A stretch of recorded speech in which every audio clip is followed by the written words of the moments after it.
আপনারা দেখছেন ২১শে টেলিভিশন। শহীদ বুদ্ধিজীবী দিবসের বাণীতে রাষ্ট্রপতি আব্দুল হামিদ বুদ্ধিজীবীদের রেখে যাওয়া আদর্শ অনুসরণ করে মুক্তিযুদ্ধের চেতনায় সুখী সমৃদ্ধ সোনার বাংলা গড়ার আহ্বান জানিয়েছেন। আর যুদ্ধাপরাধী জামায়াত মৌলবাদী চক্রের সকল ষড়যন্ত্র প্রতিহত করে উন্নয়ন ও অগ্রযাত্রা অব্যাহত রাখার আহ্বান জানিয়েছেন প্রধানমন্ত্রী শেখ হাসিনা। প্রণব চক্রবর্তীর রিপোর্ট। ৯ মাসের যুদ্ধ শেষে যখন স্বাধীনতার দ্বার প্রান্তে বাংলাদেশ, তখনই জাতির সূর্য সন্তানদের হত্যা করে পাকিস্তানি হানাদার বাহিনী। দেশকে মেধাশূন্য করার চক্রান্তে জাতি হারায় তাদের।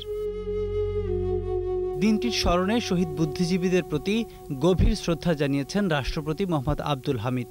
বাণীতে তাঁদের বিদেহী আত্মার মাগফিরাত ও শান্তি কামনা করেন। সমবেদনা জানান শোক সন্তপ্ত পরিবারের প্রতি। প্রধানমন্ত্রী তার বাণীতে বলেন, পরিকল্পিত এই হত্যাযজ্ঞের মধ্য দিয়ে পরাজয়ের প্রতিশোধ নিয়েছে স্বাধীনতা বিরোধীরা। প্রধানমন্ত্রী বলেন, মুক্তিযুদ্ধের এ পরাজিত শক্তিই জাতির পিতাকে হত্যা করে ১৯৭৫ সালের ১৫ই আগস্ট, বিকৃত করে স্বাধীনতা যুদ্ধের গৌরবময় ইতিহাস। জঙ্গিবাদ ও সন্ত্রাসের জন্ম দিয়ে উস্কে দেয় সাম্প্রদায়িকতা।